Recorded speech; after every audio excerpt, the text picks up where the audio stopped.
Hi hello everyone, welcome to my channel Srishti tutorial for maths. ನಾನು ಇವತ್ತು Karnataka state preparatory exam ಮೊನ್ನೆ ತಾನೇ paper 1 mathematics ನಡೆದಿರ್ತಕ್ಕಂತಹ ಪೇಪರಿನ 4 ಅಂಕದ ಕ್ವಶನ್ ಅನ್ನ ಹೇಗೆ ಸಾಲ್ವ್ ಮಾಡೋದು ಅನ್ನೋದನ್ನ ಈ ಒಂದು ವಿಡಿಯೋದಲ್ಲಿ ತಿಳಿಸ್ಕೊಡ್ತಾ ಇದ್ದೀನಿ. ಸೊ ಬನ್ನಿ ಕ್ಲಾಸ್ ಶುರು ಮಾಡೋಣ. ಇದಕ್ಕಿಂತ ಮೊದಲು ಎಂದೂ ಕೂಡ ನೋಡದೆ ಇವತ್ತೇ ಫಸ್ಟ್ ವಿಡಿಯೋ ನೋಡ್ತಾ ಇರ್ತಕ್ಕಂತಹ ವ್ಯೂವರ್ಸ್ ದಯಮಾಡಿ ಚಾನಲ್ ನ ಸಬ್ಸ್ಕ್ರೈಬ್ ಮಾಡಿ ಅಂತ ಹೇಳ್ತಾ ಬನ್ನಿ ಕ್ಲಾಸ್ ಶುರು ಮಾಡೋಣ. ನೋಡಿ, ಇಲ್ಲಿ ಮೊದಲನೇ ಕ್ವಶನ್ 4 ಅಂಕದ 4 ಪ್ರಶ್ನೆಗಳು ಬರ್ತವೆ.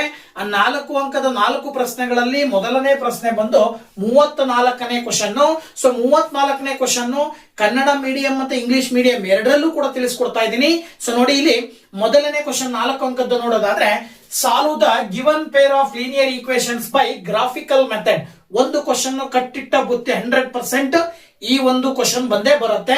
ಏನು, 2 ಸಮೀಕರಣಗಳನ್ನ ಕೊಟ್ಟಿರ್ತಾರೆ. ಕೊಟ್ಟಿರುವ ರೇಖಾತ್ಮಕ ಸಮೀಕರಣಗಳ ಜೋಡಿಯ ಪರಿಹಾರವನ್ನು ನಕ್ಷೆಯ ವಿಧಾನದಿಂದ ಕಂಡು ಹಿಡಿಯಿರಿ ಅಂತ ಕೊಟ್ಟಿರ್ತಾರೆ. ಸೊ ಇಲ್ಲಿ ನಕ್ಷೆಯ ವಿಧಾನದಿಂದ ಕಂಡುಹಿಡಿಬೇಕು ಅಂತ ಹೇಳಿದ್ರೆ ಹೇಗ್ ಮಾಡ್ಬೇಕು ಅಂದ್ರೆ, ಕೊಟ್ಟಿರುವಂತ 2 ಸಮೀಕರಣಗಳನ್ನ ಒಂದ್ರ ಪಕ್ಕ ಒಂದು ಬರ್ಕೊಂಡು ಈ ಸಮೀಕರಣಗಳಿಗೆ ಬೆಲೆಗಳನ್ನ ಹಾಕಿ ನೀವು 2 ಬಾಕ್ಸ್ ಗಳನ್ನ ಫಾರ್ಮೇಶನ್ ಮಾಡ್ಕೊಂತೀರಾ. ಬೆಲೆಗಳನ್ನ ಅಂದ್ರೆ ಕೋಆರ್ಡಿನೇಟ್ಸ್ ಅನ್ನ ಕಂಡುಹಿಡ್ಕೊಳ್ತೀರಾ. ಎಕ್ಸ್ ಅಕ್ಷದ ಮೇಲೆ ಯಾವ ಬಿಂದುವನ್ನ ಹಾಕ್ಬೇಕು, ವೈ ಅಕ್ಷದ ಮೇಲೆ ಯಾವ ಬಿಂದುವನ್ನ ಹಾಕ್ಬೇಕು ಅಂತೇಳಿ ಈ ರೀತಿ 2 ಬಾಕ್ಸ್ ಗಳನ್ನ ತಯಾರು ಮಾಡಿಕೊಂಡು ಆ ಬಾಕ್ಸ್ ಗಳಲ್ಲಿರುವ ಎಕ್ಸ್ ಮತ್ತು ವೈ ನ ಬೆಲೆಗಳನ್ನ ಗ್ರಾಫಿಕಲ್ ರೆಪ್ರೆಸೆಂಟೇಷನ್ ಮಾಡಿದಾಗ ನಿಮಗೆ ಆನ್ಸರ್ ಸಿಗುತ್ತೆ. ಸೊ ನೋಡಿ, ಮೊದಲು ಏನ್ ಮಾಡ್ಬೇಕು ಅಂತ ಹೇಳಿದ್ರೆ, x plus y is equal to 6 ಅಂತಿದೆ. ನೀವು 2 ಬೆಲೆಗಳನ್ನ ತಗೋಬೇಕು. ಎಕ್ಸ್ ಗೆ ಒಂದು ಬೆಲೆಯನ್ನ ನೀವೇ ಹಾಕ್ರಿ, ವೈಗೆ ಒಂದು ಬೆಲೆ ಸಿಗುತ್ತೆ. ಬಂದಂತ ಬೆಲೆಗಳನ್ನ ಇಲ್ಲಿ ಬರ್ಕೊಡ್ರಿ. ಈಗ ಉದಾಹರಣೆಗೆ ನಾನೇನ್ ಮಾಡ್ತೀನಿ, ಎಕ್ಸ್ ಇಸ್ ಈಕ್ವಲ್ ಟು 0 ಅಂತ ಹಾಕ್ತೀನಿ. So x is equal to 0 ಅಂತ ಹಾಕಿದ್ರಿ ಅಂತ ಹೇಳಿದ್ರೆ ನೋಡಿ, ಇಲ್ಲಿ 0 plus y is equal to 6 ಆಗುತ್ತೆ. ಅಲ್ಲಿಗೆ ವೈ ನ ಬೆಲೆ ಆಕ್ಚುಲಿ 6 ಬರುತ್ತೆ. ಇದ್ರ ಅರ್ಥ ಏನು, ಎಕ್ಸ್ ಗೆ 0 ಹಾಕಿದಾಗ ವೈ ನ ಬೆಲೆ 6 ಬರ್ತಾ ಇದೆ ಅಂತ ಹೇಳಿದ್ರೆ 0,6 ಅಂತಕ್ಕಂಥದ್ದು 1 ಪಾಯಿಂಟ್ ಸಿಕ್ತು. ಇನ್ನ ಎರಡನೇ ಪಾಯಿಂಟ್ ಬೇಕು ಅಂತ ಹೇಳಿದ್ರೆ, ಎಕ್ಸ್ ಇರೋ ಜಾಗದಲ್ಲಿ ನೀವು ಯಾವ ವ್ಯಾಲ್ಯೂ ಅನ್ನಾದ್ರೂ ಹಾಕ್ಬಹುದು. ಸಪೋಸ್ ಇಲ್ಲಿ 6 ಇರೋದ್ರಿಂದ ಎಕ್ಸ್ ಗೆ 6 ಹಾಕಿದ್ರಿ ಅಂತ ಹೇಳಿದ್ರೆ ವೈ ನ ಬೆಲೆ ಏನ್ ಬರುತ್ತೆ ನೋಡಿ, 6 plus y is equal to 6 ಅಂತ ನೀವು ತಗೊಂಡ್ರಿ ಅಂತ ಅಂದ್ರೆ ಆರನ್ನ ಈಕ್ವಲ್ ಇಂದ ಆ ಕಡೆ ಕಳಿಸಿದ್ರೆ ಆಕ್ಚುಯಲ್ ಆಗಿ -6 ಆಗತ್ತೆ. ದೆನ್ 6 - 6 ಮಾಡಿದ್ರೆ ನಿಮಗೆ ವೈ ನ ಬೆಲೆ 0 ಬರುತ್ತೆ. ಇದರ ಅರ್ಥ ಏನು, ಎಕ್ಸ್ ಗೆ ನೀವು 6 ಹಾಕಿದ್ರಿ, ವೈ ನ ಬೆಲೆ 0 ಬಂತು ಅಂದ್ರೆ ಅದರ ಅರ್ಥ 6,0 ಅಂತ ಹೇಳಿ ತಗೊಳ್ಬೇಕಾಗತ್ತೆ. ಅರ್ಥ ಆಯ್ತಲ್ವಾ? ನೆಕ್ಸ್ಟ್ ಎರಡನೇ ಈಕ್ವೇಶನ್ ಅನ್ನ ಸಾಲ್ವ್ ಮಾಡ್ತಾ ಹೋದ್ರೆ ಇಲ್ಲೂ ಕೂಡ ಎಕ್ಸ್ ಇಸ್ ಈಕ್ವಲ್ ಟು 0 ತಗೊಳ್ರಿ. ಎಕ್ಸ್ ಇಸ್ ಈಕ್ವಲ್ ಟು 0 ತಗೊಂಡ್ರೆ 2 × 0 plus y is equal to 8. ಅಲ್ಲಿಗೆ 2 ಮತ್ತೆ 0 ಗುಣಾಕಾರ ಮಾಡಿದ್ರೆ ಗುಣಲಬ್ಧ 0 ಆಗುತ್ತೆ. ಹಾಗಾಗಿ ವೈ ನ ಬೆಲೆ 8. ಸೊ ಅಲ್ಲಿಗೆ ನೀವು ಇಲ್ಲಿ ಪಾಯಿಂಟ್ಸ್ ಅನ್ನ ಬರ್ಕೊಂಡ್ರಿ ಅಂತ ಹೇಳಿದ್ರೆ 0 ಮತ್ತೆ 8 ಮಾಡಿದ್ರೆ 0,8 ಬರುತ್ತೆ. ಅದೇ ರೀತಿ ಎಕ್ಸ್ ಗೆ 4 ಹಾಕ್ರಿ, ವೈ ನ ಬೆಲೆ ಏನ್ ಬರುತ್ತೆ ಅಂತ ನೋಡೋದಾದ್ರೆ 2 × 4 plus y is equal to 8 ಅಂತ ತಗೊಂಡ್ರಿ ಅಂದ್ರೆ ನೋಡಿ, 2 × 4 8 ಬರುತ್ತೆ. That is equal to 8. ಅಲ್ಲಿಗೆ y ಇಸ್ ಈಕ್ವಲ್ ಟು 8 - 8 ಮಾಡಿದ್ರಿ ಪ್ಲಸ್ 8 ಆ ಕಡೆ ಕಳಿಸಿದ್ರೆ -8 ಆಗತ್ತೆ. y ನ ಬೆಲೆ ಬಂದ್ಬಿಟ್ಟು 0 ಬರುತ್ತೆ. ಅಂದ್ರೆ 4,0 ಅಂತೇಳಿ ನೀವು ಸುಲಭವಾಗಿ ಹೇಳಬಹುದು. ಓಕೆನಾ? ಈಗ ಈ ವ್ಯಾಲ್ಯೂಸ್ ಅನ್ನ ಗ್ರಾಫಿಕಲ್ ರೆಪ್ರೆಸೆಂಟೇಷನ್ ಮಾಡಬೇಕು ಅಂದ್ರೆ ಇಲ್ಲಿ ಕಾರ್ಟೇಶಿಯನ್ ಸಿಸ್ಟಮ್ ಅಂತ ಏನ್ ಕರಿತೀವಿ, ಎಕ್ಸ್ ಆಕ್ಸಿಸ್ ಮತ್ತೆ ವೈ ಆಕ್ಸಿಸ್ ಒಂದು ಹಾರಿಜಾಂಟಲ್ ಇನ್ನೊಂದು ವರ್ಟಿಕಲ್ ಲೈನಿನ ಮೇಲೆ 0 ದಿಂದ ಬಲಭಾಗದಲ್ಲಿ ಧನಾತ್ಮಕ ಸಂಖ್ಯೆಗಳು ಅಂದ್ರೆ ಪಾಸಿಟಿವ್ ನಂಬರ್ಸ್ ಬರ್ತವೆ, ಎಡಭಾಗದಲ್ಲಿ ನೆಗೆಟಿವ್ ನಂಬರ್ಸ್ ಅಂದ್ರೆ ಋಣಾತ್ಮಕ ಸಂಖ್ಯೆಗಳು ಬರ್ತವೆ. ಮೇಲ್ಗಡೆ ಪಾಸಿಟಿವ್ ನಂಬರ್ಸ್, ಕೆಳಗಡೆ ನೆಗೆಟಿವ್ ನಂಬರ್ಸ್. ಈ ರೀತಿ ಕಾರ್ಟೇಶಿಯನ್ ಸಿಸ್ಟಮ್ ಅಲ್ಲಿ 4 ಕ್ವಾಡ್ರೆಂಟ್ ಅನ್ನು ಹೊಂದಿರತಕ್ಕಂತ ಒಂದು ಸಿಸ್ಟಮ್ ಇರ್ತದೆ. ಈ ಸಿಸ್ಟಮ್ ನಲ್ಲಿ ನೀವು ಈ ಪಾಯಿಂಟ್ಸ್ ಅನ್ನ ಮಾರ್ಕ್ ಮಾಡ್ತಾ ಹೋಗೋದಾದ್ರೆ ಮೊದಲನೇ ಪಾಯಿಂಟ್ 0,6 ಅಂತಿದೆ. ಸೊ ಎಕ್ಸ್ ಆಕ್ಸಿಸ್ ಅಲ್ಲಿ 0 ಎಲ್ಲಿ ಬರುತ್ತೆ, ಇಲ್ಲಿ ಬರುತ್ತೆ. ವೈ ಆಕ್ಸಿಸ್ ಅಲ್ಲಿ 6 ಎಲ್ಲಿ ಬರುತ್ತೆ, ಇಲ್ಲಿ ಬರುತ್ತೆ. ಸೊ ಇದ್ರ ಕಡೆ ಗಮನ ಇರ್ಲಿ ನಿಮಗೆ. ಆ ಪಾಯಿಂಟ್ ಸಾಮಾನ್ಯವಾಗಿ ಎಕ್ಸ್ ಗೆ 0 ಇದ್ರೆ ಆ ಪಾಯಿಂಟ್ ವೈ ಅಕ್ಷದ ಮೇಲೆ ಬರುತ್ತೆ. ಅದೇ ರೀತಿ ವೈ ಗೆ 0 ಇದ್ರೆ ಆ ಪಾಯಿಂಟ್ ಎಕ್ಸ್ ಅಕ್ಷದ ಮೇಲೆ ಬರುತ್ತೆ. ಇದ್ರ ಕಡೆ ಗಮನ ಇರ್ಬೇಕು ನಿಮಗೆ. ಹಾಗಾಗಿ ಈ ಪಾಯಿಂಟ್ ಅನ್ನ ನೀವು 0,6 ಅಂತ ಕರಿತೀರಿ. ಇನ್ನೊಂದು ಪಾಯಿಂಟ್ ಬಂತು 6,0. ಸೊ 6,0 ಎಲ್ಲಿ ಬರುತ್ತೆ ಅಂತ ಹೇಳಿದ್ರೆ ಇಲ್ಲಿ ಬರುತ್ತೆ. ಎಕ್ಸ್ ಆಕ್ಸಿಸ್ ಅಲ್ಲಿ 6, ವೈ ಆಕ್ಸಿಸ್ ಅಲ್ಲಿ 0 ಅಂತ ಹೇಳಿದ್ರೆ ಇಲ್ಲೇ ನೇರವಾಗಿ ನೀವು 6,0 ಅಂತ ಬರೀಬಹುದು. ಈಗ ಈ 2 ಪಾಯಿಂಟ್ ಅನ್ನ ಸೇರಿಸಿದಾಗ ಲೈನ್ ಸೆಗ್ಮೆಂಟ್ ಅನ್ನ ಬಳಸಿ ಆ ಬರುವಂತ ರೇಖೆ ಏನಾಗಿರುತ್ತೆ, ಮೊದಲನೇ ಸಮೀಕರಣದ ರೇಖೆ ಅಂದ್ರೆ ಮೊದಲನೇ ಈಕ್ವೇಶನ್ ಇನ ಲೈನ್ ಅಂತೇಳಿ ಸುಲಭವಾಗಿ ಹೇಳ್ತೀವಿ. ಓಕೆನಾ? ಓಕೆ, ಇದು x plus y is equal to 6 ಎನ್ನುವಂತಹ ರೇಖೆಯ ಈಕ್ವೇಶನ್ ಸಮೀಕರಣದ ರೇಖೆಯಾಗಿರುತ್ತೆ. ಇನ್ನ ಎರಡನೇ ಈಕ್ವೇಶನ್ ಅನ್ನ ನಾವು ಸಾಲ್ವ್ ಮಾಡಿದೀವಲ್ವಾ, ಈ ಪಾಯಿಂಟ್ಸ್ ಅನ್ನ ನಾವಲ್ಲಿ ಹಾಕೋದಾದ್ರೆ ಮೊದಲನೇ ಪಾಯಿಂಟ್ 0,8 ಇಲ್ಲೂ ಕೂಡ ಅಷ್ಟೇ ಎಕ್ಸ್ ಅಕ್ಷದಲ್ಲಿ 0 ಇಲ್ಲಿರುತ್ತೆ, ವೈ ಅಕ್ಷದಲ್ಲಿ 8 ಇಲ್ಲಿರುತ್ತೆ. ಸೊ ಇಲ್ಲಿ ಪಾಯಿಂಟ್ ಅನ್ನ ನೀವು ಮಾರ್ಕ್ ಮಾಡ್ತೀರಾ. ಅದೇ ರೀತಿ ನೆಕ್ಸ್ಟ್ ಪಾಯಿಂಟ್ ಬಂದ್ಬಿಟ್ಟು 4,0 4,0 ಅಂದ್ರೆ ಎಕ್ಸ್ ಅಕ್ಷದಲ್ಲಿ 4 ಇಲ್ಲಿರುತ್ತೆ, ವೈ ಅಕ್ಷದಲ್ಲಿ 0 ಅಂದ್ರೆ ಇಲ್ಲೇ ಇರುತ್ತೆ. ಸೊ ಇಲ್ಲಿ ಪಾಯಿಂಟ್ ಅನ್ನ ಮಾರ್ಕ್ ಮಾಡ್ತೀರಾ. ಇದು 4,0 ಆದ್ರೆ ಮೇಲ್ಗಡೆ ಬಂದಿರತಕ್ಕಂಥದ್ದು ಏನಿದು 8,0. ಸೊ ಈ ಎರಡು ಬಿಂದುಗಳನ್ನ ಸೇರಿಸಲಿಕ್ಕೆ ರೇಖೆಯನ್ನ ನೀವು ಬಳಕೆ ಮಾಡಿದ್ರಿ ಅಂತ ಹೇಳಿದ್ರೆ ಏನಾಗತ್ತೆ ಅಂತ ನೋಡೋಣ ಇಲ್ಲಿ. ಓಕೆ, ಸೊ ಈ ರೇಖೆಯನ್ನ ಹಾಕಿದಾಗ ಎರಡು ರೇಖೆಗಳು ಒಂದು ಬಿಂದುವಿನಲ್ಲಿ ಛೇದಿಸ್ತವೆ, ಇಂಟರ್ಸೆಕ್ಟ್ ಆಗ್ತವೆ. ಆ ಇಂಟರ್ಸೆಕ್ಟ್ ಆಗುವಂತ ಬಿಂದುವಿನಿಂದ ಎಕ್ಸ್ ಅಕ್ಷದವರೆಗೆ ಒಂದು ಡಾಟ್ ಲೈನ್ ಅನ್ನು ಹಾಕಿದ್ರೆ ಎರಡಕ್ಕೆ ಬಂದ್ ಸೇರ್ತಾ ಇದೆ ಅಂದ್ರೆ ಅದರ ಅರ್ಥ ಎಕ್ಸ್ ನ ಬೆಲೆ 2. ಅದೇ ರೀತಿ ಇದೇ ಬಿಂದುವಿನಿಂದ ವೈ ಅಕ್ಷಕ್ಕೆ ಒಂದು ಡಾಟ್ ಲೈನ್ ಅನ್ನು ಹಾಕಿದ್ರೆ ಆ ಡಾಟ್ ಲೈನ್ 4ಕ್ಕೆ ಬಂದು ತಲುಪ್ತಾ ಇದೆ ಅಂದ್ರೆ ಅಲ್ಲಿಗೆ ವೈ ನ ಬೆಲೆ 4. ಸೊ ದೇರ್ ಫೋರ್ ನೀವು ಎಕ್ಸ್ ಮತ್ತೆ ವೈ ನ ಬೆಲೆಯನ್ನ ಹೇಳ್ರಿ ಅಂತ ಅವ್ರು ಕೊಟ್ಟಿರೋದ್ರಿಂದ ನೀವು ಎಕ್ಸ್ ನ ಬೆಲೆಯನ್ನ ಏನಂತ ತಗೊಳ್ತೀರಾ 2, ವೈ ನ ಬೆಲೆ 4 ಅಂತೇಳಿ ನೀವು ಸುಲಭವಾಗಿ ಹೇಳ್ಬಹುದು. ಸೋ ದಟ್ ಗ್ರಾಫಿಕಲ್ ಮೆಥಡ್ ಅಥವಾ ನಕ್ಷಾ ವಿಧಾನದಿಂದ ನಾವು ಸುಲಭವಾಗಿ ಎಕ್ಸ್ ಮತ್ತೆ ವೈ ನ ಬೆಲೆಯನ್ನ ಕಂಡುಹಿಡಿದಿದ್ದೀವಿ. ಓಕೆನಾ? ಇನ್ನು ನೆಕ್ಸ್ಟ್ ಎರಡನೇ ಕ್ವಶನ್ 4 ಅಂಕದ್ದು 35ನೇದು ಥೇರಮಿಗೆ ಸಂಬಂಧಪಟ್ಟಿದ್ದು ಥೇಲ್ಸ್ ಥೇರಮ್ ಅನ್ನ ಕೊಟ್ಟಿದ್ದಾರೆ. ಸೊ ಥೇಲ್ಸ್ ಥೇರಮ್ ನ ಸ್ಟೇಟ್ಮೆಂಟ್ ಹೇಳುತ್ತೆ, prove that if a line is drawn parallel to one side of a triangle to intersect the other two sides in distinct point, the other two sides are divided in the same ratio.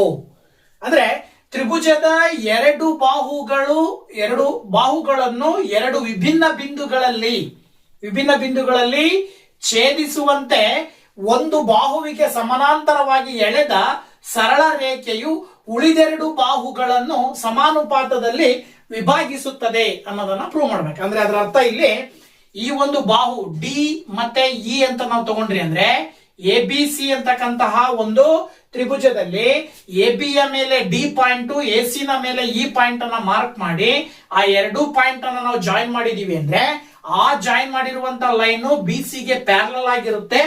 ಅದರ ಜೊತೆಗೆ ಆ line ಏನ್ ಮಾಡತ್ತಂತೆ ಉಳಿದೆರಡು ಬಾಹುಗಳು ಅಂದ್ರೆ A B ಮತ್ತೆ A C ಅನ್ನ ಸಮಭಾಗವಾಗಿ ಡಿವೈಡ್ ಮಾಡುತ್ತೆ. ಅಂದ್ರೆ A D divided by B D ಯ ಒಂದು ಅನುಪಾತ ಎಷ್ಟಿರುತ್ತೋ A E divided by CE ನ ಅನುಪಾತ ಅಷ್ಟೇ ಇರುತ್ತೆ ಅನ್ನೋದನ್ನ ಪ್ರೂವ್ ಮಾಡ್ರಿ ಅಂತ ಕೊಟ್ಟಿದ್ದಾರೆ. ಸೊ ಇದನ್ನ ಪ್ರೂವ್ ಮಾಡಬೇಕು ಅಂತ ಹೇಳಿದ್ರೆ ನೋಡಿ, ಇಲ್ಲಿ ಮೊದಲು ಚಿತ್ರ ಬಿಡಿಸ್ತೀರಾ, ಚಿತ್ರದ ನಂತರ ಡಾಟಾ ಬರ್ಕೋಬೇಕು. ದತ್ತ ಏನ್ ಗಿವನ್ ಕೊಟ್ಟಿದ್ದಾರೆ. ಸೊ ದತ್ತ ಏನ್ ಕೊಟ್ಟಿದ್ದಾರೆ, in triangle A B C D E is parallel to B C. D E ಅನ್ನೋದು ಬಿ ಸಿ ಗೆ ಪ್ಯಾರಲಲ್ ಆಗಿದೆ, ಸಮಾನಾಂತರವಾಗಿದೆ. ಸೊ ಡಿಇ ಮತ್ತೆ ಬಿ ಸಿ ಸಮಾನಾಂತರವಾಗಿದೆ. ಅದ್ರ ಜೊತೆಗೆ ನೀವು ಪ್ರೂವ್ ಮಾಡಬೇಕಾಗಿರೋದು ಏನಂತ ಹೇಳಿ, A D by B D is equal to A E by C E ಅಂತ ಹೇಳಿ ನೀವು ಪ್ರೂವ್ ಮಾಡಬೇಕಾಗಿರ್ತಕ್ಕಂಥದ್ದು. ಇದಾದ ನಂತರ ನೀವು ಇದನ್ನ ಪ್ರೂವ್ ಮಾಡ್ಬೇಕಂದ್ರೆ ನೀವು ಜಸ್ಟ್ ಒಂದು ಕನ್ಸ್ಟ್ರಕ್ಷನ್ ಮಾಡ್ಕೊಳ್ಬೇಕಾಗತ್ತೆ. ಇದು ಇಂಪಾರ್ಟೆಂಟ್. ಏನ್ ಕನ್ಸ್ಟ್ರಕ್ಷನ್ ಮಾಡ್ಕೊಳ್ಬೇಕಪ್ಪ ಅಂತ ಹೇಳಿದ್ರೆ, ರಚನೆ ಮಾಡ್ಕೊಳ್ಬೇಕಾಗಿರೋದು ಏನು ಅಂದ್ರೆ ಜಾಯಿನ್ ಬಿಇ. ನೀವೀಗ ಬಿಇ ಅನ್ನ ಜಾಯಿನ್ ಮಾಡ್ಬೇಕು. ಬಿ ಇಂದ ಇಗೆ ಲೈನ್ ಅನ್ನ ಹಾಕ್ಬೇಕು ಈ ರೀತಿ.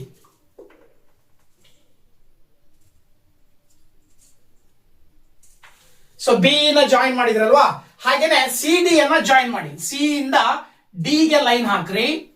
ಸೊ ಸಿ ಡಿ ಅನ್ನ ಜಾಯಿನ್ ಮಾಡಿ, ಜೊತೆಗೆ draw D M perpendicular to A C. D M ಮತ್ತೆ ಎ ಸಿ ಪರ್ಪೆಂಡಿಕ್ಯುಲರ್ ಇರೋ ರೀತಿನಲ್ಲಿ ಹಾಕ್ಬೇಕು ಅಂತ ಹೇಳ್ತಾರೆ. ಅಂದ್ರೆ ಅದರ ಅರ್ಥ ಎ ಸಿ ನ ಮೇಲೆ ಒಂದು ಪಾಯಿಂಟ್ ಮಾರ್ಕ್ ಮಾಡಿ ಆ ಪಾಯಿಂಟ್ ಗೆ ನೀವು ಲೈನ್ ಹಾಕಿದ್ರಿ ಅಂದ್ರೆ ಅದನ್ನ ನೀವು ಎಂ ಅಂತ ತಗೋಬೇಕು. ಈ ಡಿ ಎಂ ಅನ್ನೋದು ಎ ಸಿ ಗೆ ಪರ್ಪೆಂಡಿಕ್ಯುಲರ್ ಆಗಿರ್ಬೇಕು. ಅದೇ ರೀತಿ ಇನ್ನೊಂದು ಏನ್ ಹೇಳ್ತಾರೆ ಅವರು, E N is perpendicular to A B.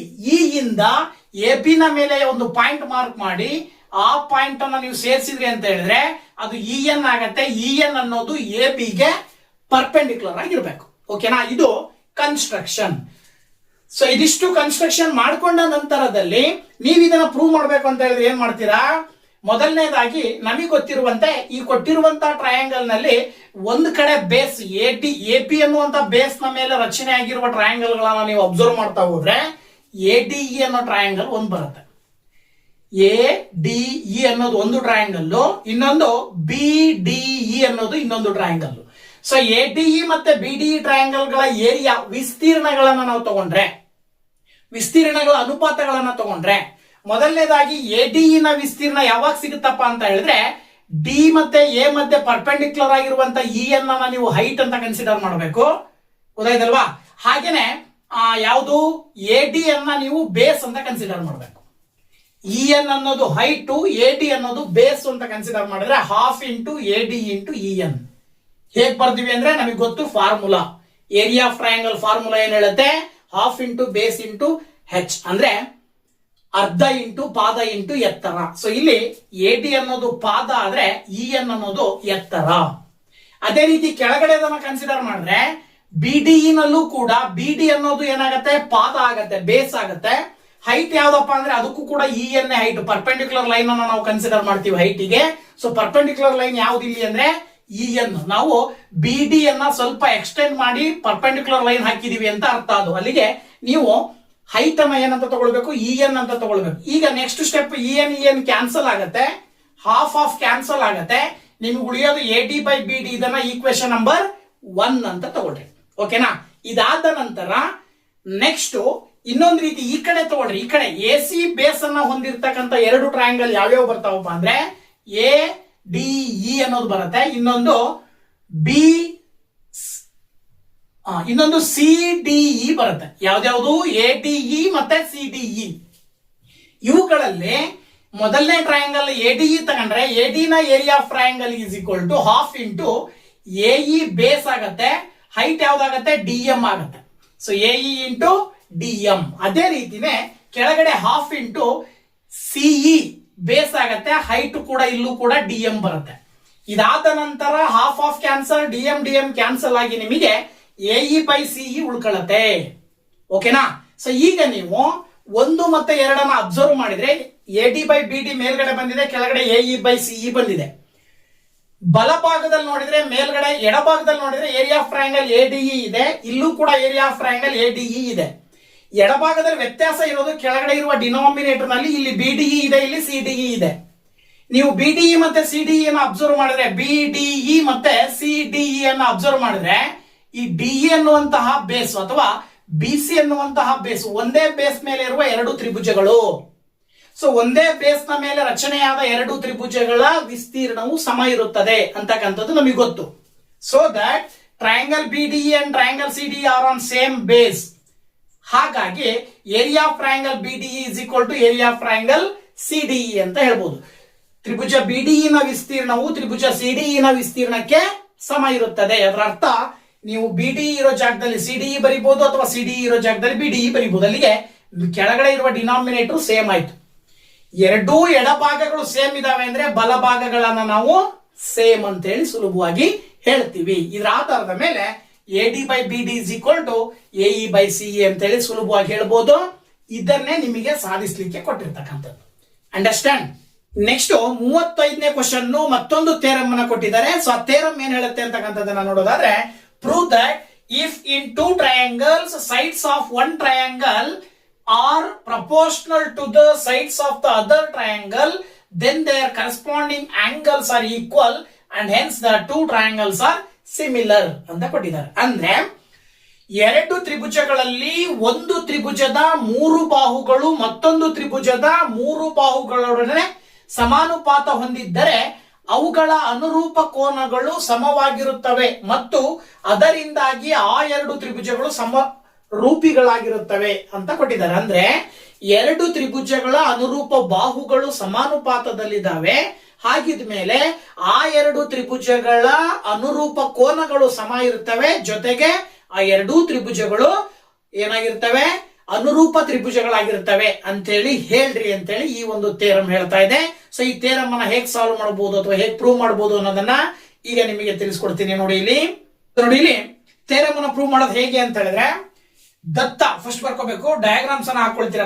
A B C ಮತ್ತೆ ಡಿಇಎಫ್ ಅಂತಕ್ಕಂಥ ಎರಡು ಟ್ರಯಾಂಗಲ್ಸ್. ಸೊ ಈ ಎರಡು ಟ್ರಯಾಂಗಲ್ಸ್ ನಲ್ಲಿ ಅವ್ರೇನ್ ಕೊಟ್ಟಿದ್ದಾರೆ ಗಿವನ್ ಅಂತ ಹೇಳಿದ್ರೆ, ಈ ಎಲ್ಲಾ ಕರೆಸ್ಪಾಂಡಿಂಗ್ ಸೈಡ್ಸ್ ಏನಾಗಿದ್ದಾವೆ, ಸಿಮಿಲರ್ ಆಗಿದಾವೆ, ಅಂದ್ರೆ ಸಮಾನುಪಾತದಲ್ಲಿದ್ದಾವೆ ಅಂತ ಕೊಟ್ಟಿದ್ದಾರೆ. ಓಕೆನಾ? ಸೊ ಕರೆಸ್ಪಾಂಡಿಂಗ್ ಸೈಡ್ಸ್ ಸಮಾನುಪಾತದಲ್ಲಿದ್ದಾವೆ ಅಂದ್ರೆ ಎ ಬಿಗೆ ಡಿಇ ಅನುರೂಪ ಬಾಹು ಆಗುತ್ತೆ. So that A B by DE is equal to B C by E F is equal to A C by D ಎಫ್ ಅನ್ನೋದು ಗಿವನ್ ಕೊಟ್ಟಿರ್ತಕ್ಕಂಥದ್ದು. ಓಕೆನಾ? ಇದಾದ ನಂತರ ನೀವು ಇದನ್ನ ಪ್ರೂವ್ ಮಾಡ್ಬೇಕಾಗಿರೋದು ಏನು ಅಂತ ಹೇಳಿದ್ರೆ, ಎಲ್ಲಾ ಅನುರೂಪ ಕೋನಗಳು ಸಮ. ಆಂಗಲ್ ಎ ಗೆ ಆಂಗಲ್ ಡಿ ಸಮ, ಆಂಗಲ್ ಬಿ ಗೆ ಆಂಗಲ್ ಇ ಸಮ, ಆಂಗಲ್ ಸಿ ಗೆ ಆಂಗಲ್ ಎಫ್ ಸಮ ಅಂತ ಪ್ರೂವ್ ಮಾಡಬೇಕು. ಇದ್ರ ಜೊತೆಗೆ ಎರಡು ಟ್ರಯಾಂಗಲ್ ಸಿಮಿಲರ್ ಅಂತ ಹೇಳಬೇಕು. ಸೊ ಈ ಎರಡು ಟ್ರಯಾಂಗಲ್ಸ್ ಅನ್ನ ನಾವು ಸಿಮಿಲರ್ ಅಂತ ಕರಿಬೇಕು ಅಂತ ಹೇಳಿದ್ರೆ, ನೋಡಿ ಇಲ್ಲಿ ಕನ್ಸ್ಟ್ರಕ್ಷನ್ ಮಾಡ್ಕೊಳ್ಬೇಕಾಗತ್ತೆ. ಏನಪ್ಪ ಕನ್ಸ್ಟ್ರಕ್ಷನ್ ಮಾಡ್ಕೊಳ್ಬೇಕು ಅಂತ ಹೇಳಿದ್ರೆ, ವೆರಿ ಸಿಂಪಲ್. ಎ ಬಿ ನ ಮೆಜರ್ಮೆಂಟ್ ಎಷ್ಟಿರುತ್ತೋ ಅಷ್ಟೇ ಮೆಜರ್ಮೆಂಟ್ ಅಲ್ಲಿ ಡಿಇ ನ ಮೇಲೆ ಒಂದು ಪಾಯಿಂಟ್ ಮಾರ್ಕ್ ಮಾಡಬೇಕು. ಅದಕ್ಕೆ ಪಿ ಅಂತ ಹೆಸರು ಕೊಡಬೇಕು. ಅದೇ ರೀತಿ ಎ ಸಿ ನ ಮೆಜರ್ಮೆಂಟ್ ಎಷ್ಟಿರುತ್ತೋ ಅಷ್ಟೇ ಮೆಜರ್ಮೆಂಟ್ ಅಲ್ಲಿ ಡಿ ಎಫ್ ನ ಮೇಲೆ ಒಂದು ಪಾಯಿಂಟ್ ಮಾರ್ಕ್ ಮಾಡಬೇಕು. ಅದಕ್ಕೆ ಕ್ಯೂ ಅಂತ ಹೆಸರು ಕೊಡಬೇಕು. ಆ ಎರಡು ಪಾಯಿಂಟ್ ಅನ್ನ ಸೇರಿಸಬೇಕು ಅಂತ ಹೇಳ್ತಾ ಇರೋದು. ಓಕೆನಾ? ಸೊ ಅದನ್ನ ನಾವು ಪಿ ಕ್ಯೂ ಅಂತ ಕರಿತೀವಿ. So mark P on D E and Q on D F in triangle DEF such that DP is equal to AB, DP is equal to AB and DQ is equal to AC ಆಗೋ ರೀತಿನಲ್ಲಿ ಹಾಕೊಳ್ಳ್ರಿ. ಜೊತೆಗೆ P ಮತ್ತೆ Q ಅನ್ನ join ಮಾಡ್ರಿ ಅಂತ. So ತ್ರಿಭುಜ DEF ನಲ್ಲಿ DE ಮೇಲೆ P ಅನ್ನು DP is equal to AB ಆಗುವಂತೆ ಮತ್ತು DF ಮೇಲೆ Q ಅನ್ನು DQ is equal to AC ಆಗುವಂತೆ ಹಾಕಿ ಪಿ ಕ್ಯೂ ಎಳೆಯಿರಿ ಅಂತ ಕೊಟ್ಟಿದ್ದಾರೆ. ಓಕೆನಾ? ಸೊ ನಾವು ಈ ರೀತಿ ಮಾಡ್ಕೊಂಡ ನಂತರದಲ್ಲಿ ಇದನ್ನ ಪ್ರೂವ್ ಮಾಡ್ಬೇಕಲ್ವಾ. ಟು ಪ್ರೂವ್ ಸಾಧನೆ ಹೇಗ್ ಮಾಡೋದು ಅಂತಕ್ಕಂಥದ್ದನ್ನ ನೋಡೋದಾದ್ರೆ, ಅವರೇ ಕೊಟ್ಟಿದ್ದಾರೆ all corresponding sides are in the same ratio ಅಂತ ಹೇಳಿ. ಅದರ ಆಧಾರದ ಮೇಲೆ ಆ ಎರಡು ತ್ರಿಭುಜಗಳಲ್ಲಿ A B by DE is equal to A C by D F ಅಂತ ನಾವು ತಗೊಂಡ್ರೆ, ನಾವೇನ್ ಕನ್ಸ್ಟ್ರಕ್ಷನ್ ಮಾಡಿದೀವಿ, ಎ ಬಿ ನ ಮೆಜರ್ಮೆಂಟ್ ಡಿ ಪಿ ನಷ್ಟೇ ಇರುತ್ತೆ, ಎ ಸಿ ನ ಮೆಜರ್ಮೆಂಟ್ ಡಿ ಕ್ಯೂ ನಷ್ಟೇ ಇರುತ್ತೆ ಅಂತೇಳಿ. ಇದರ ಆಧಾರದ ಮೇಲೆ ಎ ಪಿ ಇರೋ ಜಾಗದಲ್ಲಿ ಡಿ ಪಿ, ಎ ಸಿ ಇರೋ ಜಾಗದಲ್ಲಿ ಡಿ ಕ್ಯೂ ಹಾಕಿದ್ರೆ ಕನ್ಸ್ಟ್ರಕ್ಷನ್ ಆಧಾರದ ಮೇಲೆ, ರಚನೆಯ ಆಧಾರದ ಮೇಲೆ ಏನಾಗುತ್ತೆ, D P by DE is equal to D Q by D F, D P by DE is equal to D Q by D F ಅಂತ ಹೇಳಿ ಬರ್ತದೆ. ಯಾವಾಗ ಡಿ ಪಿ ಬೈ ಡಿಇ ಮತ್ತೆ D Q by D F similar ಆಗಿರ್ತದೋ, corresponding ಅನುಪಾತದಲ್ಲಿ ಇರ್ತದೋ, similar ಅನುಪಾತ same ರೇಷಿಯೋದಲ್ಲಿ ಇರ್ತದೋ, ಆ ಸೇಮ್ ರೇಷಿಯೋದಲ್ಲಿ ಇದೆ ಅಂತ ಹೇಳಿದ್ರೆ ಅದರ ಅರ್ಥ ಈ ಪಿ ಕ್ಯೂ ಅನ್ನೋದು ಇ ಎಫ್ ಗೆ ಪ್ಯಾರಲಲ್ ಆಗಿದೆ ಅಂತ ಹೇಳಿ ಬೇಸಿಕ್ ಪ್ರಪೋರ್ಷನಾಲಿಟಿ ಥಿಯರಮಿನ ಕೊರೊಲರಿ ಹೇಳುತ್ತೆ. CBPT ಹೇಳುತ್ತೆ. ಅಂದ್ರೆ ಥೇಲ್ಸ್ನ ಪ್ರಮೇಯದ ವಿಲೋಮ ಪ್ರಮೇಯ ಹೇಳುತ್ತೆ. ಏನಂತ ಹೇಳಿ, P Q is parallel to E F. ಅಂದ್ರೆ ಪಿ ಕ್ಯೂ ಅನ್ನೋದು ಇ ಎಫ್ ಗೆ ಸಮಾಂತರದಲ್ಲಿದೆ ಅಂತ ಹೇಳುತ್ತೆ. ಸೊ ಪಿ ಕ್ಯೂ ಅನ್ನೋದು ಇ ಎಫ್ ಗೆ ಸಮಾಂತರದಲ್ಲಿದೆ ಅಂತ ಹೇಳಿದ್ರೆ ಅದರ ಅರ್ಥ ಏನಪ್ಪಾ ಅಂದ್ರೆ, ಆಂಗಲ್ ಪಿ ಮತ್ತೆ ಆಂಗಲ್ ಇ ಈಕ್ವಲ್ ಇರುತ್ತೆ, ಹಾಗೇನೆ ಆಂಗಲ್ ಕ್ಯೂ ಮತ್ತೆ ಆಂಗಲ್ ಎಫ್ ಈಕ್ವಲ್ ಇರುತ್ತೆ. So that angle P is equal to angle E, angle Q is equal to angle F ಅಂತ ಹೇಳಿ ನಾವು ಸುಲಭವಾಗಿ ಹೇಳ್ತೀವಿ.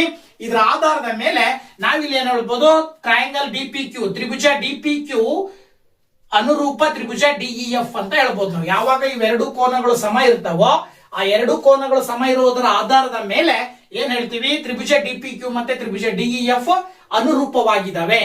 ಯಾವಾಗ ಎರಡು ತ್ರಿಭುಜಗಳು ಅನುರೂಪವಾಗಿರ್ತಾವ, ಅವುಗಳ ಅನುರೂಪ ಬಾಹುಗಳು ಸಮಾನುಪಾತದಲ್ಲಿ ಇರ್ತವೆ ಅಂತ ಹೇಳ್ತದೆ. ಅದರ ಆಧಾರದ ಮೇಲೆ D P by DE is equal to D Q by D F is equal to P Q by E F ಅಂತ ಹೇಳಿ ನಾವು ಸುಲಭವಾಗಿ ಹೇಳ್ತೀವಿ. ಈಗ ನೀವು ಸ್ವಲ್ಪ ಅಬ್ಸರ್ವ್ ಮಾಡಿದ್ರೆ ಮತ್ತೆ ಇಲ್ಲಿ ನೀವೇನ್ ಮಾಡಬಹುದು, ಆನ್ ದ ಕನ್ಸ್ಟ್ರಕ್ಷನ್ ನೀವು ಮಾಡ್ಕೊಂಡಿರುವ ರಚನೆಯ ಆಧಾರದ ಮೇಲೆ ಡಿ ಪಿ ಬದಲಾಗಿ ಎ ಪಿ ಹಾಕ್ಬಹುದು, ಡಿ ಕ್ಯೂ ಬದಲಾಗಿ ಎ ಸಿ ಹಾಕ್ಬಹುದು, ಪಿ ಕ್ಯೂ ಬದಲಾಗಿ ಬಿ ಸಿ ಅಂತ ಹೇಳಿ ಬರ್ಕೊಳ್ಬಹುದು. ಇದರ ಆಧಾರದ ಮೇಲೆ ಇಲ್ಲಿ ಬಿ ಸಿ ಮತ್ತೆ ಪಿ ಕ್ಯೂ ಎರಡು ಸಮ ಅಂತ ಅರ್ಥ ಆಯ್ತು. ಎ ಬಿ ಮತ್ತೆ ಡಿ ಪಿ ಸಮ ಇತ್ತು, ಕನ್ಸ್ಟ್ರಕ್ಷನ್ ನಾವು ಅದೇ ರೀತಿ ಮಾಡ್ಕೊಂಡಿದ್ದೀವಿ. ಹಾಗೆ ಎ ಸಿ ಮತ್ತೆ ಡಿ ಕ್ಯೂ ಕೂಡ ಸಮ ಇತ್ತು. ಆದ್ರೆ ಈಗ ನಾವು ಇಲ್ಲಿ ಮೇಲ್ಗಡೆ ಬರ್ಕೊಂಡಿರೋದ್ರ ಆಧಾರದ ಮೇಲೆ ಏನ್ ಬರಿಬಹುದು, ಪಿ ಕ್ಯೂ ಮತ್ತೆ ಬಿ ಸಿ ಸಮ ಇದೆ ಅಂತ ಆಯ್ತು. ಸೊ ಅಲ್ಲಿಗೆ ಅದರ ಅರ್ಥ ಏನು, ಎ ಬಿ ಸಿ ಮತ್ತೆ ಡಿ ಪಿ ಕ್ಯೂ ಎರಡು ತ್ರಿಭುಜಗಳಲ್ಲಿ ಎಲ್ಲಾ ಅನುರೂಪ ಬಾಹುಗಳು ಸಮ ಇದಾವೆ ಅಂದ್ರೆ ಆ ಎರಡು ತ್ರಿಭುಜಗಳು ಸರ್ವಸಮ ತ್ರಿಭುಜಗಳಾಗಿರ್ತವೆ. ಅಂದ್ರೆ ಕಾಂಗ್ರುಯೆಂಟ್ ಟ್ರಯಾಂಗಲ್ಸ್ ಅಂತ ಬರೀತೀವಿ ನಾವು. ತ್ರಿಭುಜ A B C congruent to triangle D P Q ಅಂತ ಹೇಳ್ತೀವಿ. ಎಸ್ ಕ್ರಿಟೀರಿಯಾದ ಆಧಾರದ ಮೇಲೆ ಯಾವಾಗ ಅವೆರಡೂ ತ್ರಿಭುಜಗಳು ಏನೋ ಸರ್ವಸಮ ತ್ರಿಭುಜಗಳಾದವು, ಎಲ್ಲಾ ಕರೆಸ್ಪಾಂಡಿಂಗ್ ಆಂಗಲ್ಸ್ ಸಮ ಇರ್ತವೆ. ಅಂದ್ರೆ ಆಂಗಲ್ ಎ ಗೆ ಆಂಗಲ್ ಡಿ ಸಮ, ಹಾಗೇನೆ ಆಂಗಲ್ ಬಿ ಗೆ ಆಂಗಲ್ ಪಿ ಸಮ, ಆಂಗಲ್ ಸಿ ಗೆ ಆಂಗಲ್ ಕ್ಯೂ ಸಮ. ಬಟ್ ನಾವಿಲ್ಲಿ ಏನ್ ತಗೊಂಡಿದೀವಿ, ಪಿ ಮತ್ತೆ ಇ ಈಕ್ವಲ್, ಕ್ಯೂ ಮತ್ತೆ ಎಫ್ ಈಕ್ವಲ್ ಅಂತ ಅಂದ್ಮೇಲೆ ಆಂಗಲ್ ಎ ಗೆ ಆಂಗಲ್ ಡಿ ಈಕ್ವಲ್, ಅದೇ ರೀತಿ ಆಂಗಲ್ ಬಿ ಗೆ angle E equal, angle C ಗೆ ಆಂಗಲ್ ಎಫ್ ಈಕ್ವಲ್. ಅಂದ್ರೆ ಅಲ್ಲಿ ಏನ್ ಅರ್ಥ ಆಯ್ತು, ಈ ಎರಡು ಟ್ರಯಾಂಗಲ್ ಕಾಂಗ್ರುಯೆಂಟ್ ಇದಾವೆ ಅಂದ್ರೆ ಆಲ್ ಕರೆಸ್ಪಾಂಡಿಂಗ್ ಆಂಗಲ್ಸ್ ಈಕ್ವಲ್ ಇರ್ತವೆ. ಜೊತೆಗೆ ಏನಂತ ಹೇಳ್ಬೋದು, ತ್ರಿಭುಜ ABC ಅನುರೂಪ, ತ್ರಿಭುಜ DEF ಅಂತ ಹೇಳಿ ನಾವು ಸುಲಭವಾಗಿ ಬರೀಬಹುದು. ನಿಮಗೆ ಎರಡು ಪ್ರೂವ್ ಮಾಡಕ್ ಹೇಳಿದ್ರು, ಎಲ್ಲಾ ಅನುರೂಪ ಕೋನಗಳು ಸಮ ಇರ್ತವೆ ಮತ್ತೆ ಇದರ ಆಧಾರದ ಮೇಲೆ ಆ ಎರಡು ಅನುರೂಪ ತ್ರಿಭುಜಗಳು ಅನುರೂಪವಾಗಿರ್ತವೆ ಅನ್ನೋದನ್ನ ಹೇಳ್ರಿ, ಎರಡು ತ್ರಿಭುಜಗಳು ಅನುರೂಪವಾಗಿರ್ತವೆ ಅನ್ನೋದನ್ನ ಹೇಳ್ರಿ ಅಂತ ಹೇಳಿದ್ರು. ಸೊ ಎರಡೂ ಕೂಡ ನಮಗೆ ಆನ್ಸರ್ ಸಿಗ್ತಾ ಇದೆ. ಓಕೆನಾ? ಇನ್ನ ನೆಕ್ಸ್ಟ್ ಕ್ವಶನ್ 36ನೇದು ಅರ್ಥಮೆಟಿಕ್ ಪ್ರೋಗ್ರೆಷನ್ ಅಂದ್ರೆ ಸಮಾಂತರ ಶ್ರೇಣಿಗಳು ಪಾಠದಲ್ಲಿ ಬರ್ತಕ್ಕಂತ ಕ್ವಶನ್. Word problem. ಒಂದು ಕ್ವಶನ್ 4 ಅಂಕಕ್ಕೆ 100% ಇರುತ್ತೆ. ಸೊ ನೋಡಿ, ಮೊದಲನೇ ಕ್ವಶನ್ ಏನಿದೆ ಇಲ್ಲಿ ಕೂಡ ಎರಡು ಆಪ್ಷನ್ ಕೊಟ್ಟಿದ್ದಾರೆ. 36ರಲ್ಲೇ ಎರಡು ಆಪ್ಷನ್, ಎರಡು ಎಪಿಗೆ ಸಂಬಂಧಪಟ್ಟಿದ್ದು.